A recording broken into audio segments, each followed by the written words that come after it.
I think sometimes we force ourselves to behave in a way that society accepts or the people around us. And I think we need to allow ourselves to feel what we feel and acknowledge those feelings. I think I battled depression almost all my life, but I always pushed it down and got very good at wearing a mask that said, I'm great, I'm feeling good. But the depression was minor then. When it turned severe, there was no more hiding it or pushing it down. And I had to allow myself to be open with a therapist, completely open, and tell her how I felt about things. If I wasn't open, then there was no point in going to her.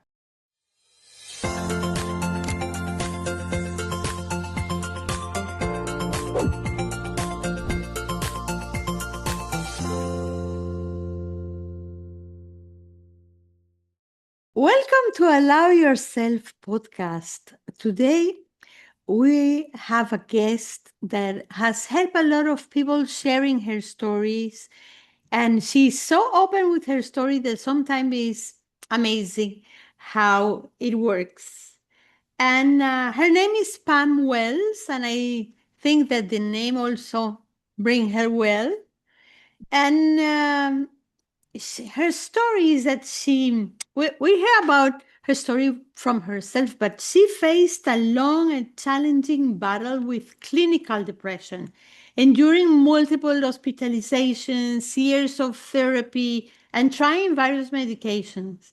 Despite all the care she received, she reached a point where she made a serious attempt of suicide, but miracle, we have her here with us. In the year that followed, she experienced a full recovery. Throughout her journey, her husband, like many caregivers, often felt helpless and unsure of how to support her. To offer guidance to others, she interviewed several people she met along the way, including friends, family, and fellow survivors. Their responses, shared anonymously, are included in her book that it's called In Their Shoes.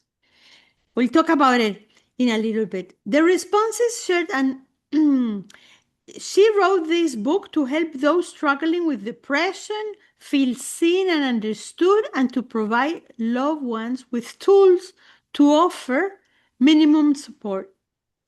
Her hope is that the readers, whether living with depression or supporting someone through it, find comfort, connection, and the reassurance that especially they are not alone. So let's welcome Pam Wells. Hi, Pam. Hello, thank you for having me. Oh, it's an honor always to have people that are so open to their vulnerability that can help others really um, move on in their journey and help others do so too. So, my first question always is when you hear allow yourself, what comes to mind? I'm sorry, say that again. When you hear the words allow yourself, what Oh, comes to mind? I think sometimes we force ourselves to behave in a way that society accepts or the people around us. And I think we need to allow ourselves to feel what we feel and acknowledge those feelings. I think I battled depression almost all my life, but I always pushed it down and got very good at wearing a mask that said, I'm great, I'm feeling good. But the depression was minor then. When it turned severe, there was no more hiding it or pushing it down. And I had to allow myself to be open with a therapist, completely open, and tell her how I felt about things. If I wasn't open, then there was no point in going to her. So yeah, you have to allow yourself to feel the way you feel and acknowledge it. If you need help, you get help. And there's nothing wrong with that. I think it's actually a sign of strength when a person seeks help because Yeah, sometimes, yeah, that's not easy. it's not easy to find help exactly, Mm. but that was my question. What do you think people, most of the people, just wear the mask and pretend everything is okay and Yeah. nothing is happening, even they are really drowning in their own world. Yes. What do you? Yes. When I started working on my book, there was two friends that asked me if they could be part of it when they heard what I was doing, and I had no idea they struggled with depression because both of them seemed so happy and bubbly all the time. So you don't always know what's going on under the surface, eh? Yes, and that's a main problem. Sometimes I think that we don't show our, because we have been trained that we have to be in a smile and being Mm-hmm. well, and that people don't like people that are saying that they're feeling bad or that they need help, us, or that they will exclude us and they will Yeah. think that we are weak and we are not worth while being there. Yeah. So, so I like that you said that acknowledging how you feel and acknowledging that you cannot do it by yourself, Yeah. the seeking for help directly, not in an indirect way, because a lot of people do it right in an indirect way, like, Yeah. oh, let's have a coffee. Or Mm-hmm. it's like, I'm feeling so alone, I need to talk. They won't tell you that. They will tell you, um, yeah, let's go to the movies. Let's have a cup of coffee, like to pretend that everything is good. Yeah. And those things are good when your depression is mild. Doing stuff like that can be helpful. But if depression is a part of your life, I would say you first talk to your doctor for one thing, um, and then seek a therapist. And your doctor can lead you to a good therapist, or you find one another way, that's fine. But yeah, therapy is very beneficial. It helped me so much. I had repressed so many memories from childhood that I didn't even know were there. My therapist really helped me get to the root of a lot of things in my life and understand why I was the way I was. And yeah, it was good. The importance of acknowledge and knowing the why is happening, and it releases a lot, right? Yes. The feeling of guilty, or feeling guilty, or that Yes. something is Yeah. bad in me, that something is bad in me, and it's uh as you say, understanding what happened in my childhood is Hmm. like a building, right? Is the base is wrong, so all the Yeah. building will be wrong. So how do I put my base correct? And I don't can I cannot change what happened, but I can understand why am I Yes. responding today from what it happened. Hmm. Definitely. So how did you feel when your friends came to you and asked you to participate with you in the book? Well, I was surprised, first of all, that this was an issue for them, but then I welcomed their input. So they are in this book. I have, I think, four people that I know personally that I've known for a long time that are in my book. Most of the people are that are in there are ones I met along my journey. There was one time I was hospitalized. I was sent to a special hospital. It's called the Homewood Health Facility. It's supposed to be the top facility in Canada for they have several floors, and on one floor it's for substance abuse and one floor is for PTSD, and the floor I was on was just depression. So everybody on the floor that I was on was there for depression. So you all have something in common and you become like family. We were there. I was there for 8 weeks, and that's the length of one term. It's a session, or I don't know what you call it. But for 8 weeks, I was there, and you follow a program and a routine, and you go through some group therapy sessions and a lot of classes and learn cognitive skills and all that kind of thing. But there was also plenty of free time where we just would hang out together, and yeah, you become like family. So we exchanged email addresses, many of us did, and that's how I was able to contact so many people that I had met and ask them if they wanted to be part of this book. And every single person I asked said yes. Nobody said no. I did assure them it would be anonymous, so all the names are changed, of course.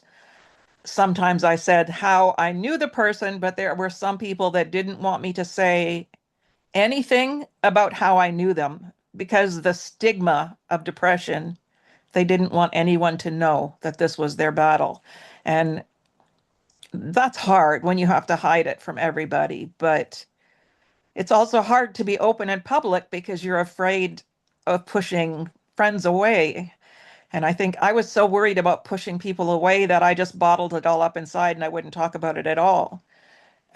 And I didn't even tell my husband. He didn't even know I was struggling with depression. When it turned severe, um, yeah, he didn't notice. He's a wonderful, wonderful man, and I don't mean to put him down in any way, but he did not understand depression, and he saw me laying on the couch a lot more than usual. I know there was a few times he asked me if I was feeling okay. Are you sick? And I'd say, no, I'm okay. And at the time, I was working as a secretary for my church, and it was the pastor there who recognized it. He could see it that I was depressed. He saw the changes in me, and he pushed me to talk to my husband. And I said, "Oh no, it's okay. I don't want to bother him." And he goes, "No, you have to talk to your husband," which he was right.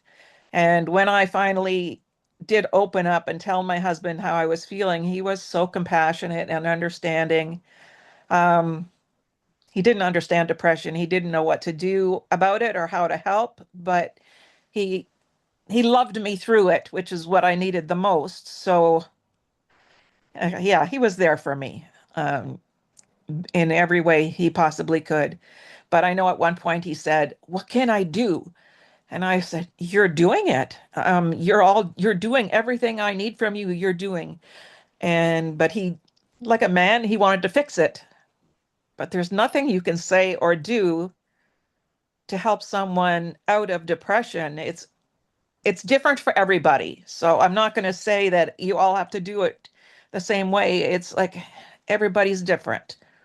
And there are different types of depression too. So yeah, So mine. let's start with Mhm.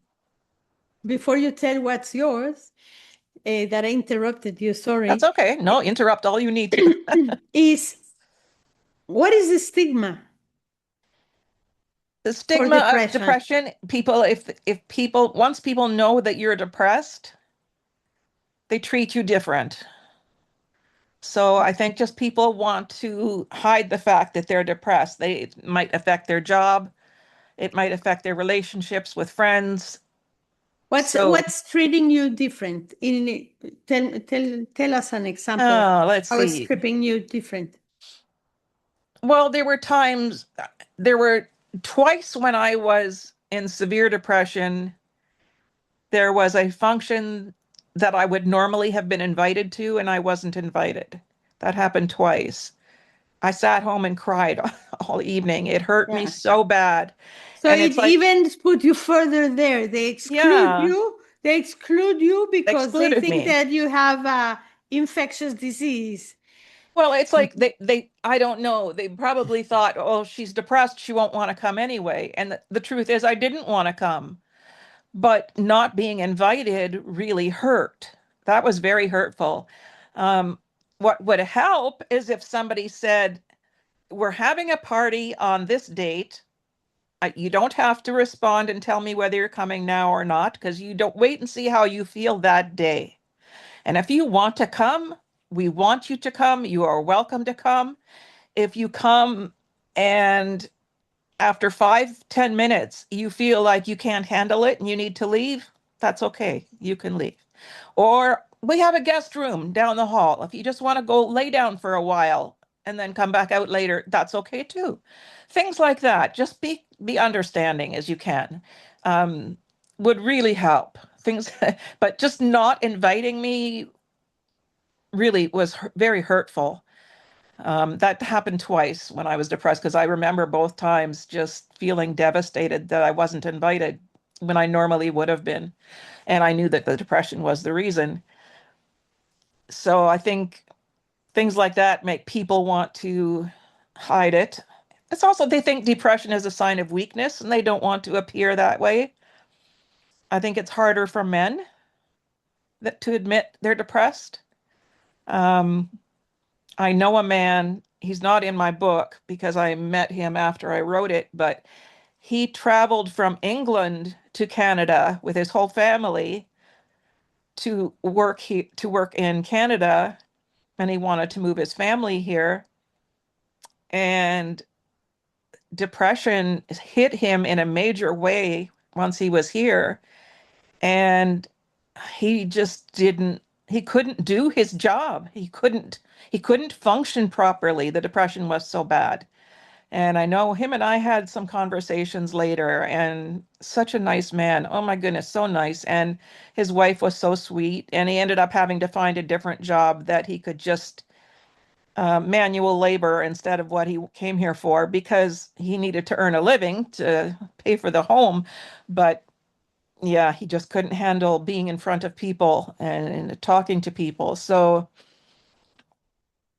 yeah, I think like okay, I'm on TikTok. I don't know if you I have a video or um I'm on TikTok as Pam from Canada if anyone's looking for me there, but um I started when my book got published, I started posting things about depression and videos about making videos about depression. And when I did that, like my views started going up. A lot of people were interested in what I had to say. There weren't a lot of comments, but people watched. And then one day I did a video that was specifically aimed to the men. And I said, like, this is for the men out there. And I just talked about how men, want to be the strong ones. And sometimes, it's hard to admit the battles they're going through. And I had, I think, the highest views on that video. So men watched it. They didn't comment or say anything because they don't want to reveal themselves, but Yeah, the it's hard views the went up. acceptance socially, like the acceptance that you are vulnerable and you're not good and you need help and you Yeah. need understanding. Although Yeah. everybody, and you need empathy. And today we live in a world that is run, run, run, push, push, Yeah. push, go, go, go. And to stop and just see and do you need something. It's like you say your pastor told you, so changes in you. So what kind of Yeah. changes? He saw that people can at least see that, oh, okay, because the extreme is when you don't want to get out of bed, you don't want to get out of the house, you don't want to see anybody, right? This when that gets Yeah. severe, but there are signs before that you can ask at least the people that are around that, okay, how can I help you, is or Yeah. just so where are those changes in you? Well, my pastor and I are very close in age, and he became like a brother to me. And working together, our banter back and forth, he would tease me a lot, and I would tease him right back. Um, we just had a good dynamic at work together. And I mean, his wife, I just adored her. And they both got along great with my husband. We even took a vacation together at one point. Like we just were like family. And he saw that I just wasn't smiling as much as usual. I wasn't making the jokes. Then when the depression started progressing and getting even worse, I didn't want to talk to anybody. So I'm the kind of person that always shows up early. Okay. If my mother it taught me that right from when I was a child, that it's always better that you wait for others than that you make them wait for you. So you always be early. So I always showed up to work early. I always showed up to church early. But when I was depressed, well, I still showed up, I still did my job because I took that seriously. But when it came to going to church, I would show up just a couple minutes late. So it would already, all the people would be seated and I could just slip in the back. And then when pastor was finished preaching, there would be one song before the service was over. And during that song, I would slip out and leave so that I wouldn't have to talk to anybody. And he could see that very clearly from the front. Yeah, and he wants then he one day he came to me at work and he just said, "Pam, are you depressed?" And he's the one that urged me to go for counseling. And when I hesitated to tell my husband. I thought, oh, that costs so much money. Back then, I mean, it was like $100 an hour. So I mean, some of them are the same that now or more, but that's expensive. And anyway, I was hesitant, but when I talked to my husband about it, he said, absolutely. Like he didn't even care about the money. He said, if that's what you need, then you go. So, um, Oh, yes, that's another thing. We allow ourselves to yeah, spend $1,000 on a phone, on a yeah, telephone, but we exactly. don't allow ourselves to spend $100 on our health, mental health, because Yeah, sometimes not even in our physical health, but our mental health yeah. is, we put it aside all the time. I'll get better, I'll Hmm. get better. But You some, hope it will go away, but I mean, how much do we've my husband and I have traveled and done some nice vacations, and it's like, how much do you spend on a vacation? And it's like, so maybe for a year we don't go on vacation, but we spend that money on therapy instead. And that's more important because I remember we went on a cruise when I was depressed.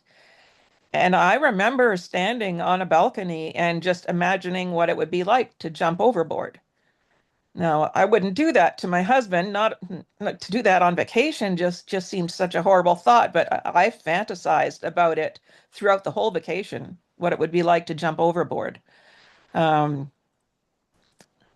yeah, yeah, it's yeah, sometimes it's just um, the story we're telling ourselves at what the limitations that our imagination give us, right? All these scenarios, and it's the story yeah, we're telling ourselves.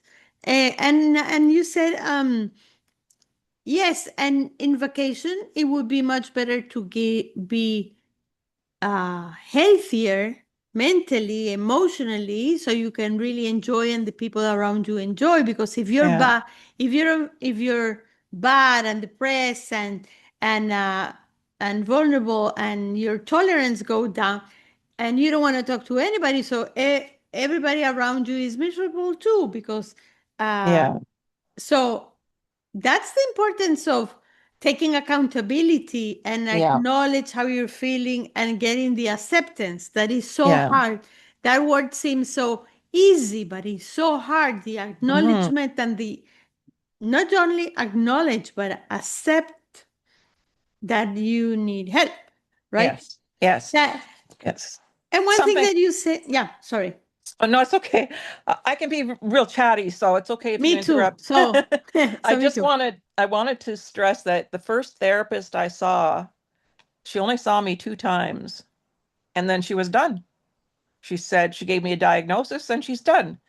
And I said, okay, but that didn't help me. That's not enough. So I found another therapist and I saw her somewhat more than twice, but she kept going in the wrong direction. And I said, I even told her at one point, I said, you're going in the wrong direction. You're focusing on things that I've already dealt with and aren't an issue anymore. But I said, this is what I'm dealing with now. And she was like, oh, okay, so we'll change that next time.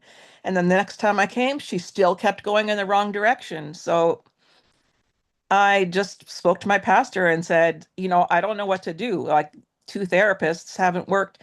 He said to me, I will find you a therapist. And when I find you one, he says, I'll talk to them first and tell them your whole story so that it doesn't feel like you're starting from scratch. You can go in there and just start, like you've already had some sessions already. And that was good on his part, and he found me a woman that was wonderful, and I spent 3 years going to see her once and sometimes twice a week. um Adds up fast, but we wouldn't my husband wasn't didn't care about the money. He said it doesn't matter, you go. As in, when my therapist said, I think you should start coming twice a week, my husband didn't even hesitate. He said, yeah, okay. He just wanted me to get better, and he wanted me to get the help I needed. And she was very good at digging into the past and helping me to understand why I was the way I was. I came from an abusive home. So Mhm. um, I remember going to my mother a few times, I guess, to tell her how I was upset about something or feeling frustrated. And she would either laugh at what I said or just brush it off like it wasn't important. And I learned very quickly that there was no point to talking about how I felt because there was nobody who listened. And I didn't want to share stuff like that with friends. But I thought surely you can tell your mom and dad, but no, they didn't want to hear it. So that's where I learned to keep it quiet. And thankfully, my pastor saw through that and made me go get help. And it's good that he pushed me to do that because, yeah, it's definitely made a big difference for me. And another thing you said is that your husband was asking you, what can I do? What can I do for you? And you said, you're doing it. What do you mean, but you're doing it? When I was lying in bed and he would come up behind me and just lay down behind me, and I call it spooning, where he would just wrap his body around mine and just hold me. And times that he would just telling me he loved me every day. He would tell me he loved me. He'd put his arms around me when he come home from work, he'd just come to me and wrap his arms around me, and not a quick peck on the cheek and I'm home. He would hold me for a while, and I needed that love and reassurance. When I was hospitalized a few times, I saw women dropped off and they came into the hospital with tears streaming down their faces because their husband told them he won't be there when they get back, when they get out. That he'd had enough, he couldn't deal with it anymore. So they dropped them off and left them. And I did not have that problem. And I was so grateful for my husband for being there for me. And I really felt for those women that didn't have a supportive husband. So yeah. So my husband was doing the best he And could yeah, for me. you don't need, so what you're saying, i- if I'm listening correctly, just Mhm. correct me if not, is that he didn't need to say anything. He No. just needed to be present, but present, really present, just Yeah. hold you. He didn't even have to motivate you and, hey, Yeah. yeah, you can do, no, just being there, just go through the process. I'm here Yeah. present. Ask me what you need. Is I'm Yeah. just here with you. I'm not leaving going anywhere. I'm just here. Yeah. Is when really you understand that sometimes with friends too, presence is enough. You don't need to say, you don't Yeah. need to bring, you don't need to Yeah. buy anything, you don't need to bring flowers, nothing. You just need It's come. presence. Just to come, Yeah. just to be there. Right. Come and sit and watch a movie with me during the day. When my husband was at work, I mean, he's retired now, but then he was working. So if somebody would just come over and "Hey, watch a movie with me, just be with me, that would have meant a lot. Um, yeah, it's not about spending money, and there's nothing you're going to say that's going to snap me out of it. If I could snap out of it, I would have.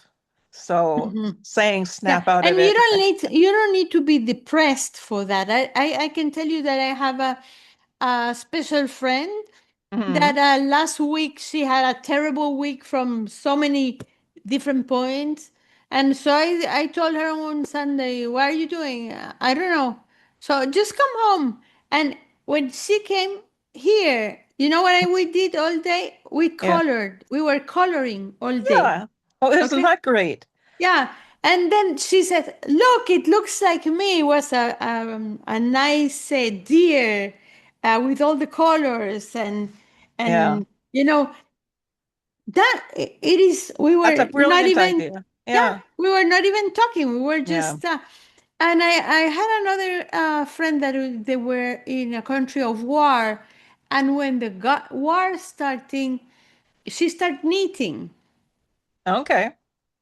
And and then a neighbor saw her knitting and she said, "Can I come and knit with you?"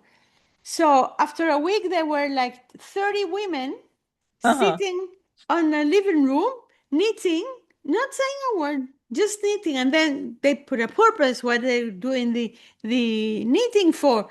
But It's just the presence. It's just Yes, like we are absolutely. holding ourselves together.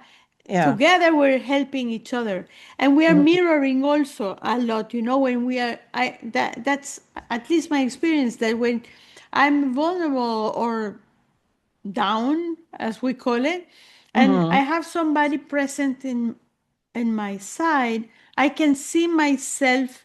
I'll be okay. Yeah. Yeah. Is that a feeling that you had, that when you're with people that they're holding you, that okay, I'll be okay?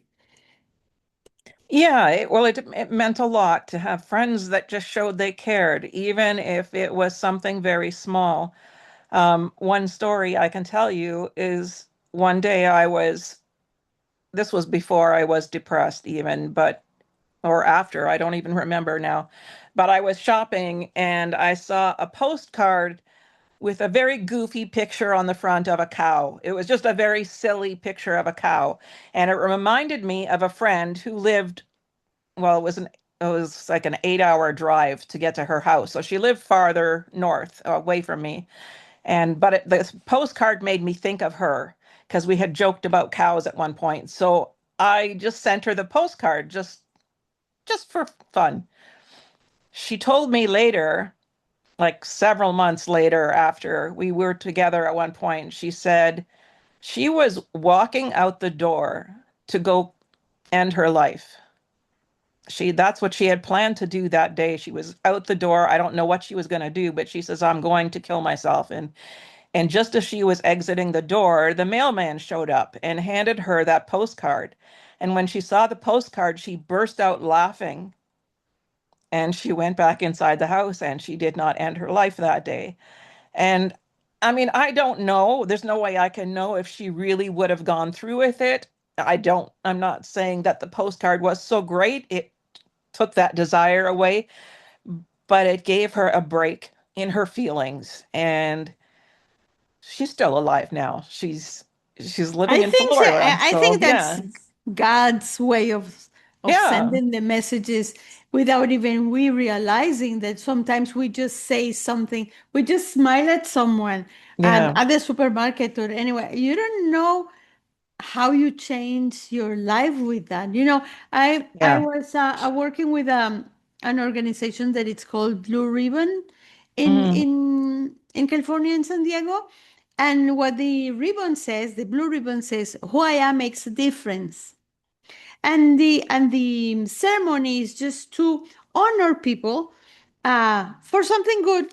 Oh, Hmm. I see you. No, it's more. I Yeah. want I want to give you this as a present, blue ribbon, because I want to honor you, because you're working hard, because you show up, because you have such a nice smile. Whatever you want to Hmm. tell the person, even if you don't know them, and you can see some people just cry because you acknowledge, you see, you stop, Yeah. and you never know what it happens. So I believe your friend with the postcard that it says, okay, somebody remembers Somebody me. cares. Yeah. Yeah, Somebody was somebody, thinking about her. Yeah. yes, about me. Yeah. Yeah.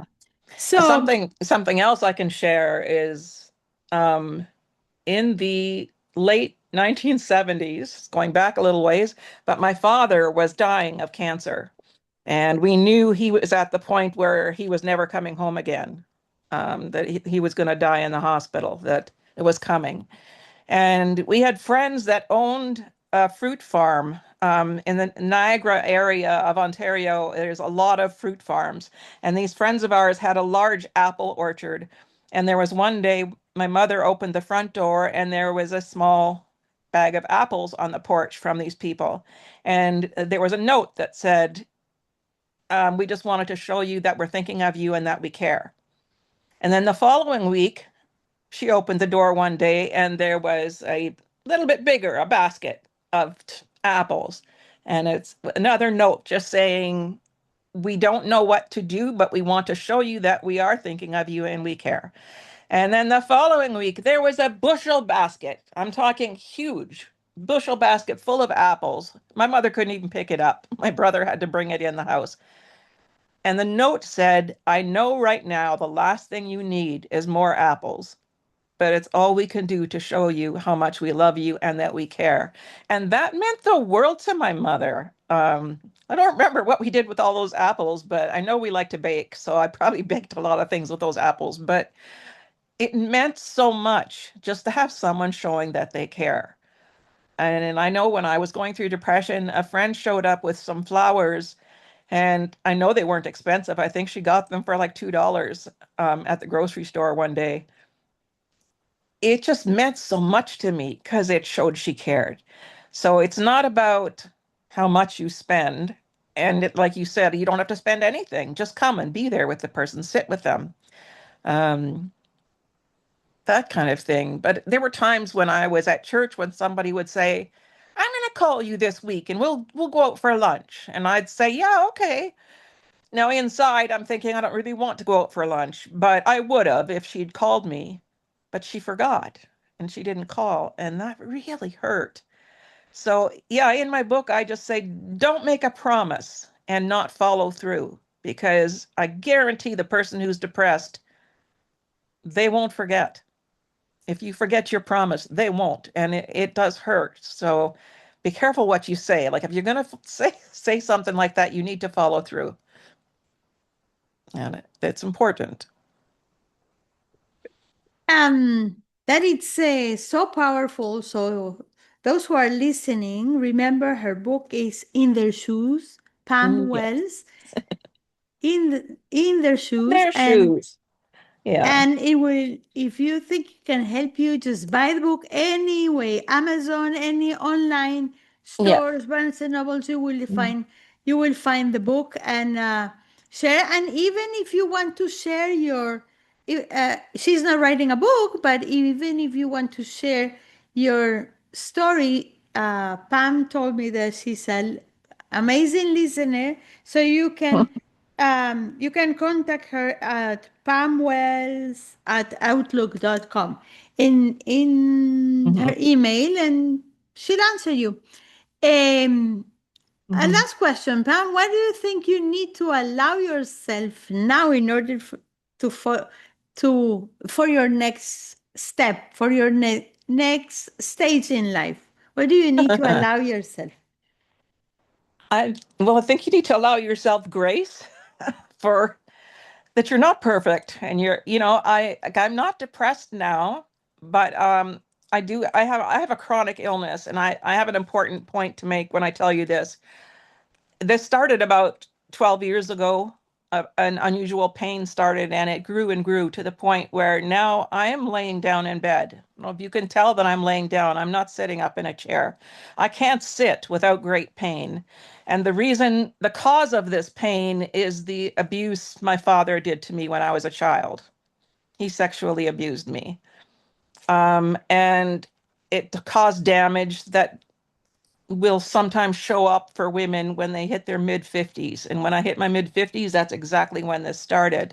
And it was several doctor's appointments before it was finally diagnosed. But I am in pain 24/7. It just never goes away. So my daughter asked me one day, Mom, what's worse, the depression you went through or the pain you're in now? And I said, Oh, depression, 100%. I said, I would rather have this condition than go back into depression again. Like in depression, when you're depressed, there's no joy in anything. I couldn't laugh at funny movies or TV shows. I had no interest in it. It didn't make me laugh. Or you have to fake a laugh and smile if someone else is around. And I hated being depressed. Like it was it was the worst time of my life. Whereas now I'm in pain, yes, and it's awful, but I'm not miserable. And my husband and I will lay in bed together and watch a movie, or like I eat all my meals laying down, so he'll come and eat with me. And so my life is not miserable now, but this shows the importance of why we need to talk about mental health, because the mental health was worse than this. What I'm going through now is horrible, but I can deal with it, whereas the depression was so much worse. And I think if we talked to children and young people about depression and educated them on how to deal with their emotions better, I think there would be less illnesses as they got older. I'm not saying there wouldn't be any illnesses, because of course there would be, but a lot of illnesses are caused by burying your feelings. Like I say, I was abused as a child. I couldn't tell anybody. Okay. It was the 1960s when I was abused, and there was nobody talking about good touching or bad touching. I didn't know that everything my father was doing was wrong. I thought it was normal because he told me this was a normal thing that girls do for their dads. I didn't know better. And there was nobody I would have gone to talk to. If I had told my teacher, or, well, I was such a shy kid.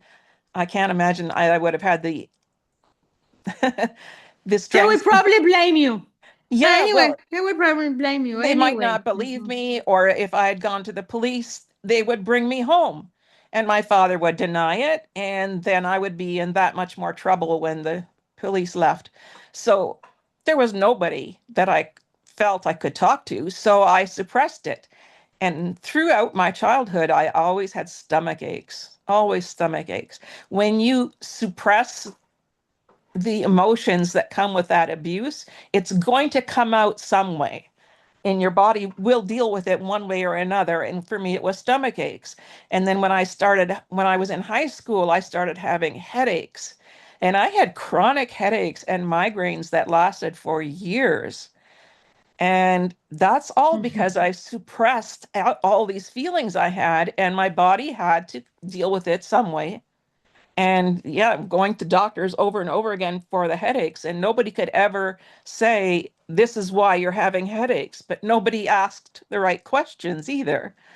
And I don't know, I'd repressed so much of that abuse because to me it was normal. So I just brushed it off and kind of forgot all about it till I was in therapy. And then stuff came bubbling out. And And no more yeah, headaches. no, Mhm. well, I might get a migraine once in a while with weather changes, but no, I don't have headaches and my stomach is fine. You know, Such a freedom. there is this Mm, guy, Yuval Noah Harari, that he's an historian, and he was asked, "What would you recommend for the new generation to study for the world we're living in?" yeah, And he said, "I don't know what to tell you what to study and how what the work is, but the main thing they have to study is to manage their emotions because they need to learn how to yeah, manage the emotion in a world that is changing, constantly changing." So yes. that's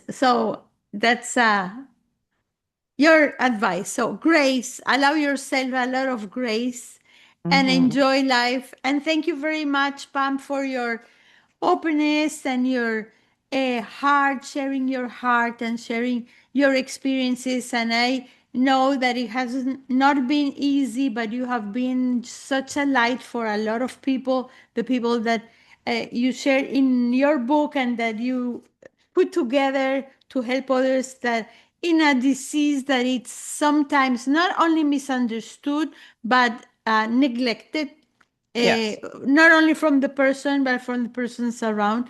So to give the space and to open Hmm. that space and to allow people to really acknowledge their feeling and accept that there is nothing wrong with them, they can they can learn about it, understand it, and heal from it.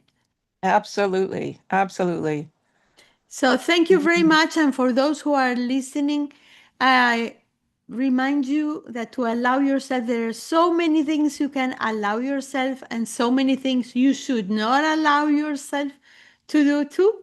Mm. And so, what I recommend always is allow yourself to rest, to pause, Hmm. to think, and especially to be authentically you. So, And don't be afraid to ask for help. and don't be allow Hmm. yourself to ask for help. Yeah. That's strength. It's not weakness, it's strength. Yes, absolutely. So thank you very much. See you next time. Thank you.